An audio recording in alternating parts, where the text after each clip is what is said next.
Detik-detik penangkapan pembunuh perempuan ojol.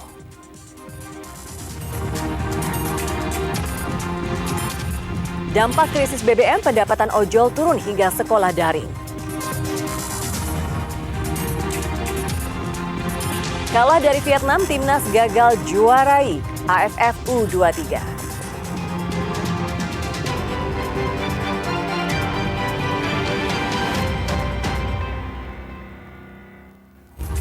Halo saudara, apa kabar Anda hari ini? Kompas Jatim kembali hadir ke hadapan Anda. Selain 3 informasi utama tadi, tim redaksi kami telah menyiapkan sejumlah informasi penting dan inspiratif lainnya untuk Anda.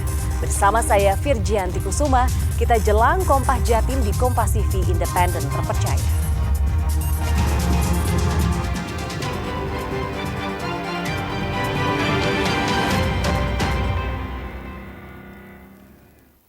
Kami buka dengan berita dari Gresik. Polres Gresik menangkap pelaku pembunuhan perempuan pengemudi ojol di Kabupaten Gresik. Ternyata pelaku merupakan residivis dengan kasus yang sama dan baru bebas tahun 2018 silam.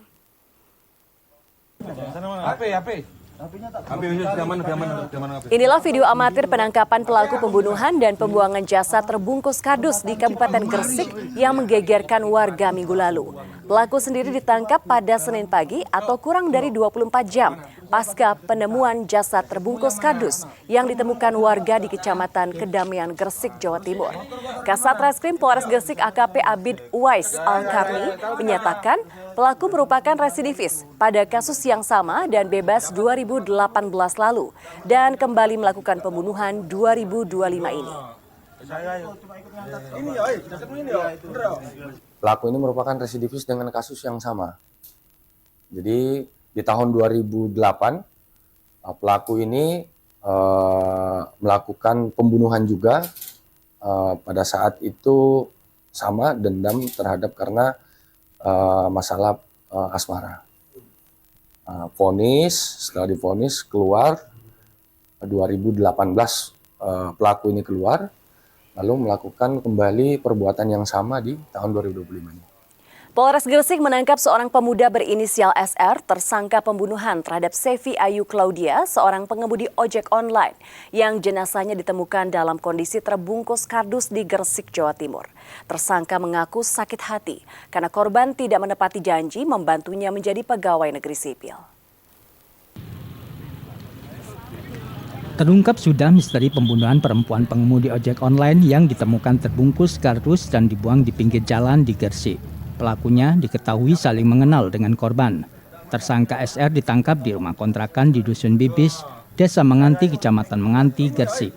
Tersangka mengaku sakit hati karena korban tidak menepati janji untuk membantu SR menjadi pegawai negeri sipil dengan imbalan uang sebesar 5 juta rupiah. Konflik mulai memuncak ketika Sevi tak bisa memenuhi janji tersebut. Merasa kesal, tersangka merencanakan kekerasan yang berujung pada pembunuhan. Korban menawarkan kepada tersangka untuk masuk PNS, sehingga tersangka memberikan uang sejumlah 5 juta. Kemudian karena tidak masuk menjadi PNS, pelaku meminta kembali uang tersebut. Namun korban beralasan masih diusahakan. Karena merasa kesal, si pelaku mengundang korban ke tempatnya, yaitu fotokopi di Sidoarjo, dengan alasan untuk kerja freelance. Nah, sampai di TKP, kemudian korban dipukul oleh tersangka sampai meninggal dunia. Akibat perbuatannya, kini tersangka dijerat dengan pasal 338 KUHP tentang pembunuhan berencana, yang ancaman hukumannya hingga 15 tahun penjara. Dedi Herianto, Kompas TV, Gresik, Jawa Timur. Sorotan lainnya, 2 orang di Kediri tewas dan 1 lainnya kritis usai diduga mengkonsumsi minuman keras oplosan. Mereka menggelar pesta miras saat menyaksikan karnaval sound horeg.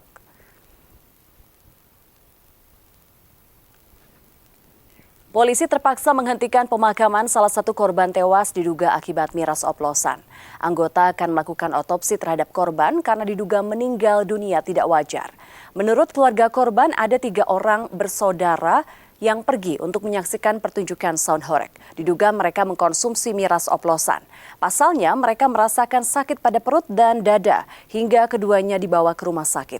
Namun akhirnya keduanya meninggal dunia dan satu orang masih kritis di rumah sakit. Pihak keluarga menyerahkan sepenuhnya kasus ini kepada pihak polisi untuk melakukan penyelidikan lebih lanjut. Kami menerima informasi bahwa ada beberapa orang yang diduga mengalami keracunan sehubungan minum minuman beralkohol jenis oplosan. Kami menerima informasi ada masyarakat yang meninggal, kemudian 2 diantaranya sempat dilarikan ke rumah sakit di RSKK, dan tadi pagi kami baru mendapat kabar bahwa salah satu diantaranya juga meninggal dunia. Dan saat ini jenazah dari almarhum sudah kami evakuasi untuk dilakukan otopsi di Rumah Sakit Bayangkara. Itu keadaannya itu masalah mabuk. Jadi mabuknya itu pulang dari awalnya nonton apa Pak? Nonton sound system. Itu kejadiannya di mana itu saya tidak tahu, mabuknya itu saya yang tidak tahu kejadiannya sudah begini. Ya setahu saya sudah ke rumah sakit itu misalnya mengurusi itu. Hanya itu. Ada berapa orang Pak yang masuk ya, rumah sakit? 3, yang 1 itu sekarang masih kritis, yang 2 sudah meninggal. Jadi ini keponaan Pak Le. Pak, berarti 3 itu saudara semua? Semua Pak Le sama ponaan. Informasi lainnya, sejumlah tengkulak tertangkap basah polisi saat memindahkan ratusan liter BBM dari mobil dan sejumlah motor tak jauh dari SPBU Bangsal Sari Jember. Maraknya praktik curang para tengkulak di Tenggarai jadi salah satu penyebab berkepanjangannya fenomena antrian BBM. Sejumlah warga yang diduga kuat tengkulak kaget saat tiba-tiba digerebek polisi tak jauh dari SPBU Bangsal Sari Jember. Mereka tertangkap basah anggota saat memindahkan ratusan liter bahan bakar minyak dari tangki mobil ke sejumlah jerigen. Saat didatangi polisi, salah satu pelaku bahkan masih berada di kolong mobil untuk membuka tangki yang telah didesain sedemikian rupa. Tak hanya BBM jenis Pertalite, dari dalam mobil polisi juga menemukan sejumlah jerikan berisi BBM non-subsidi jenis Pertamax hingga Pertamax Turbo. Pelaku mengaku memborong BBM dari SPBU tak jauh dari lokasi untuk kemudian dijual kembali dengan harga yang jauh lebih mahal. Selain mobil, sejumlah tengkulak juga dipergoki ketika sedang memindahkan BBM dari motor mereka. Maraknya praktik curang para tengkulak di Tenggarai jadi salah satu penyebab tak kunjung teratasinya antrean BBM di Jember.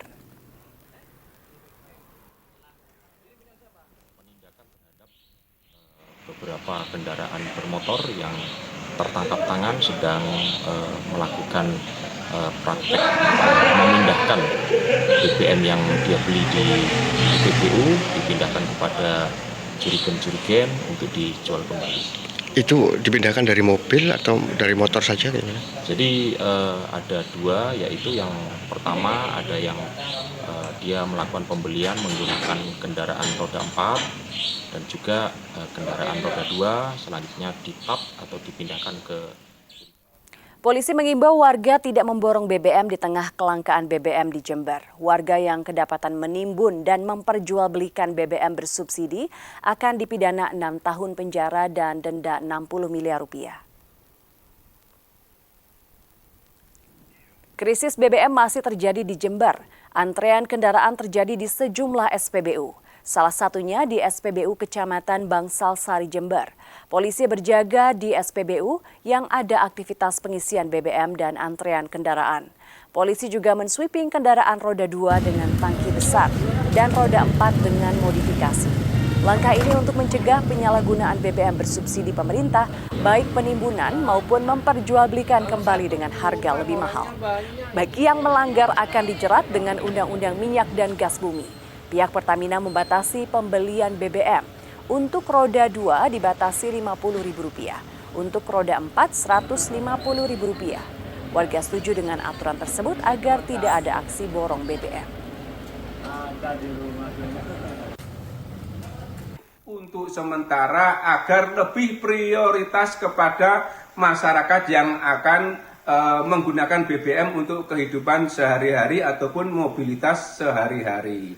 Jangan sampai di situ ada tengkulak-tengkulak yang hampir tiap hari membeli BBM dengan memborong di situ untuk tidak dilayani sementara waktu. Kita juga ingatkan kepada para tengkulak ataupun warga masyarakat yang ingin memanfaatkan situasi keterlambatan BBM ini untuk tidak menimbun apalagi memperjualbelikan distribusi BBM. Berapa lama antrinya? Sekitar 2,5 jam. Bensin ya? Bensin. Beli berapa Mbak?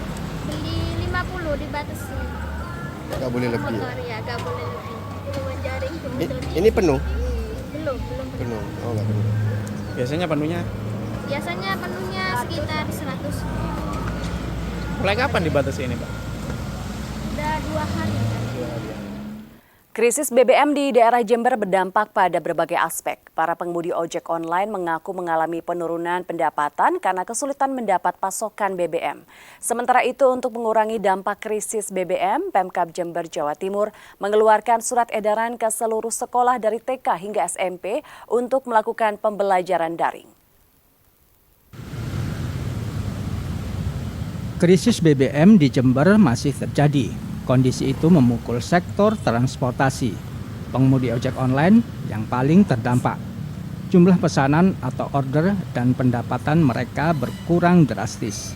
Dari normal, pengemudi ojol bisa mendapatkan untung Rp200.000, namun kini kurang dari Rp100.000. Mereka tak bisa menerima pesanan karena motor kehabisan BBM dan harus menghabiskan waktu berjam-jam di SPBU untuk hanya mengisi BBM. Jadi pendapatan berkurang juga. Berkurang berapa Mbak pendapatan? Hampir 50%. 50%? Ya, karena 6 jam di sini aja sudah berapa? Habis ya. Habis. Dari berapa ke berapa itu kalau dinominalkan kira-kira turunnya? Banyak Mas. Banyak lah 50%. 50% ya. Ya. Biasanya sampai berapa kalau normal dapatnya? Kalau normal satu Bisa. kali bisa 200.000 lebih. Kalau sekarang nggak sampai. Ya biasanya kan kena antri-antri. Kemarin itu mulai jam 9 baru dapat ya. Jam 12 2 hari yang lalu. Sampai sekarang belum ngisi, ini baru ngisi lagi. Ya.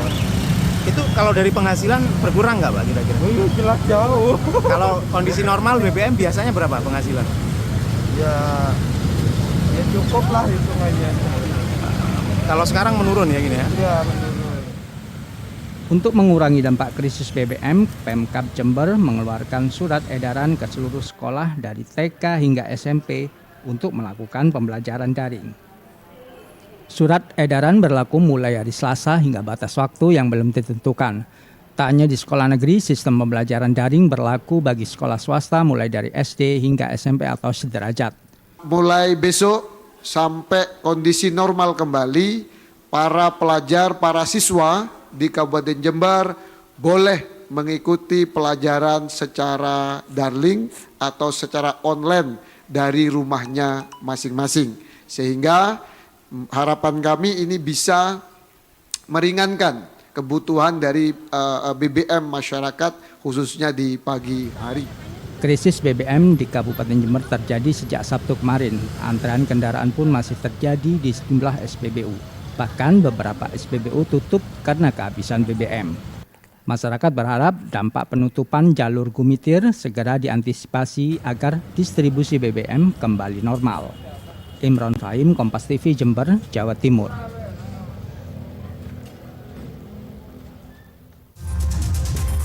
Kalah dari Vietnam, timnas gagal juarai AFF U23. Nantikan informasi selengkapnya usai jeda berikut ini. Tetaplah bersama kami di Kompas Jatim.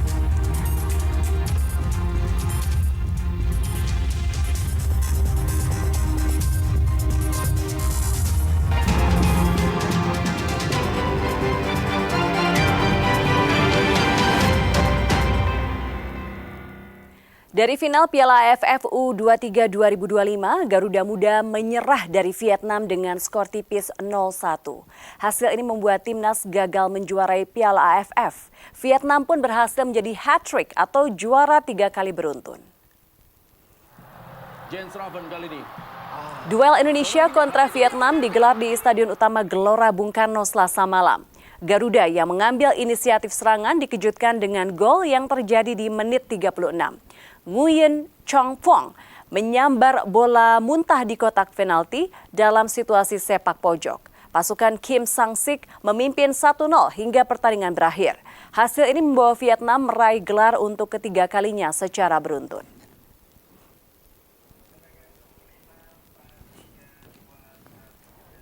Informasi lainnya, Saudara, 100 lebih petugas kebersihan sampah di Madiun mengikuti cek kesehatan massal yang digelar di tempat pemrosesan akhir sampah Winongo. Cek kesehatan penting dilakukan karena pekerjaan mereka berkecimpung dengan sampah sehingga rentan terhadap penyakit. Sedikitnya 103 petugas kebersihan sampah serta pemulung di tempat pemrosesan akhir sampah Winongo, Madiun mengikuti cek kesehatan yang digelar Pemkot Madiun. Satu persatu mereka dicek kesehatannya yang meliputi pengukuran tinggi dan berat badan, cek tekanan darah, cek kadar gula darah, hingga cek kadar kolesterol. Bagi petugas kebersihan sampah dan pemulung di TPA Winongo, cek kesehatan rutin ini penting untuk mendeteksi dini kemungkinan adanya satu penyakit. Tujuannya ya untuk mengetahui status kesehatan mereka, karena mereka kan istilahnya pekerjaannya sehari-hari bergelut dengan sampah, maka kita harus memberikan perhatian khusus untuk kita kumpulkan hari ini, kita periksa bersama-sama. Ini sebagai awal untuk edukasi kepada mereka untuk lebih memperhatikan kesehatannya, karena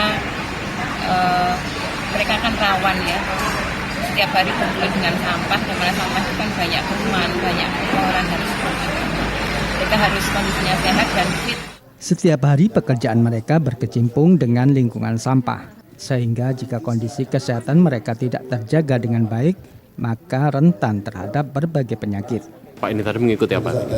Pengecekan kesehatan gratis. Oh gitu. Seberapa penting Pak untuk pengecekan ini Pak? Sebenarnya sangat untuk kesehatan tadi yang dicek apa aja? Cek darah, kesehatan tensi, gula, kolesterol. Sebelumnya pernah nggak cek kesehatan gitu? Ada. Ini memang agenda rutin atau gimana Pak? Iya. Tiap tahun sekali atau tiap bulan? Usai diperiksa kesehatannya, petugas kebersihan dan pemulung ini mendapat bingkisan yang berisi sembako serta peralatan mandi. Imam Iswanto, Kompas TV Madiun, Jawa Timur. Saudara, harga beras di Kota Kediri masih mahal. Mereka rela mengantri lama demi mendapatkan bantuan. Bantuan ini diberikan untuk meringankan beban warga dan menstabilkan harga beras yang masih mahal. Warga Kota Kediri ini beramai-ramai mendatangi kantor Kelurahan Setono Pande. Kedatangan mereka untuk mengambil bantuan beras dari Bulog dan Bapanas. Bantuan itu diberikan untuk menstabilkan harga beras yang saat ini masih mahal. Selain itu untuk meringankan beban para warga.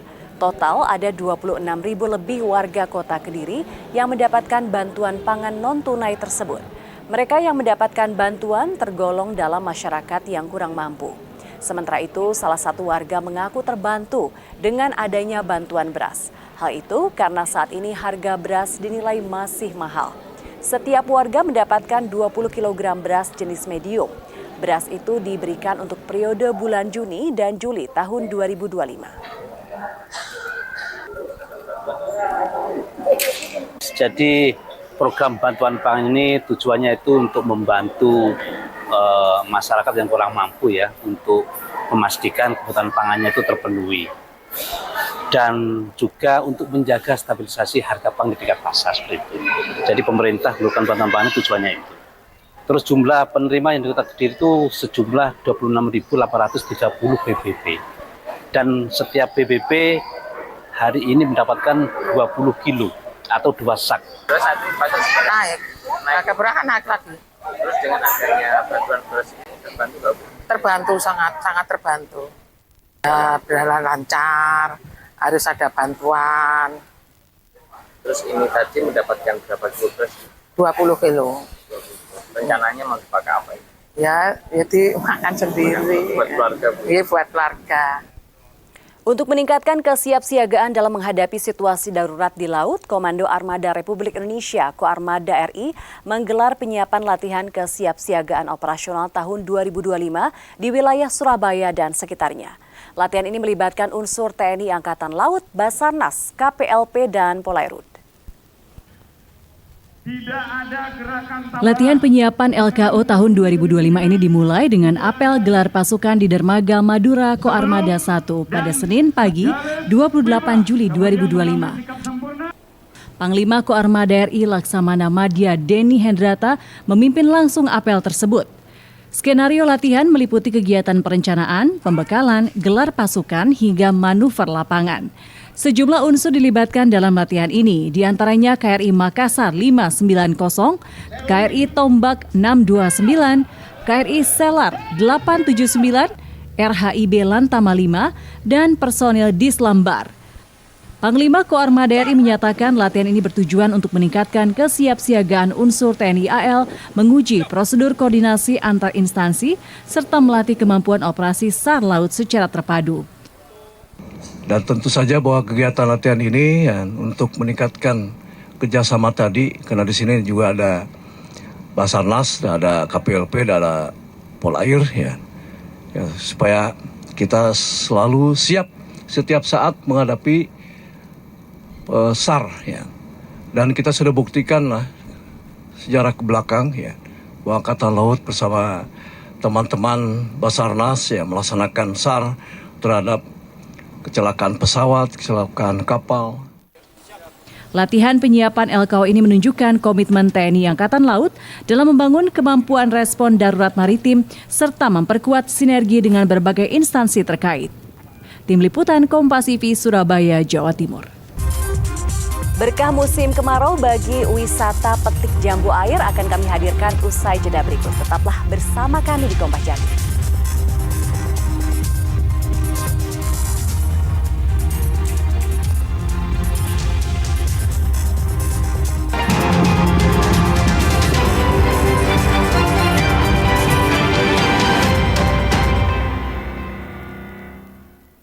Saudara, musim kemarau menjadi berkah bagi pekebun jambu air di Madiun. Pada musim kemarau kali ini, jambu berbuah lebat dan manis. Pengunjung bisa memetik langsung dan cukup membayar Rp25.000 per kilogram jambu.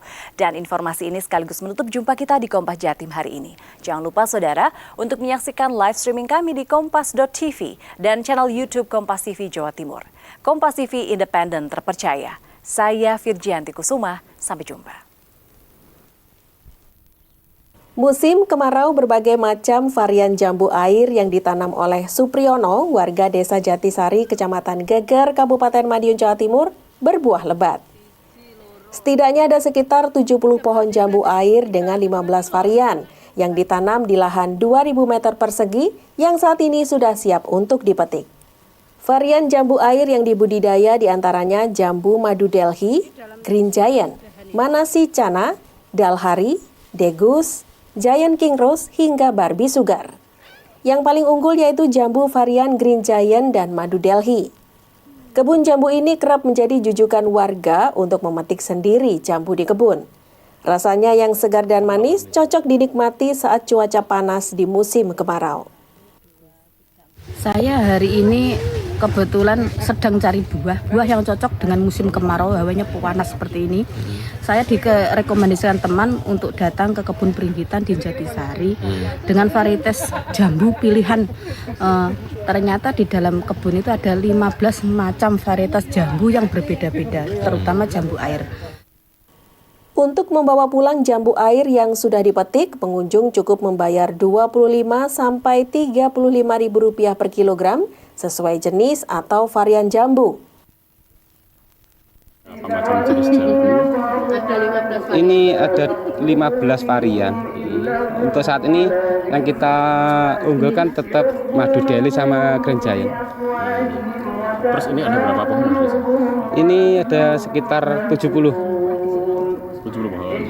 Luasan lahan berapa? Luasan lahan sekitar 2.000. Kalau ini ditanam sejak kapan? 4 tahun yang lalu. Selain dari Kabupaten Madiun, pengunjung juga datang dari luar kota. Musim buah jambu air di kebun Pringgitan milik Supriyono diperkirakan akan berlangsung hingga 3 bulan ke depan. Tim Liputan Kompas TV Madiun, Jawa Timur.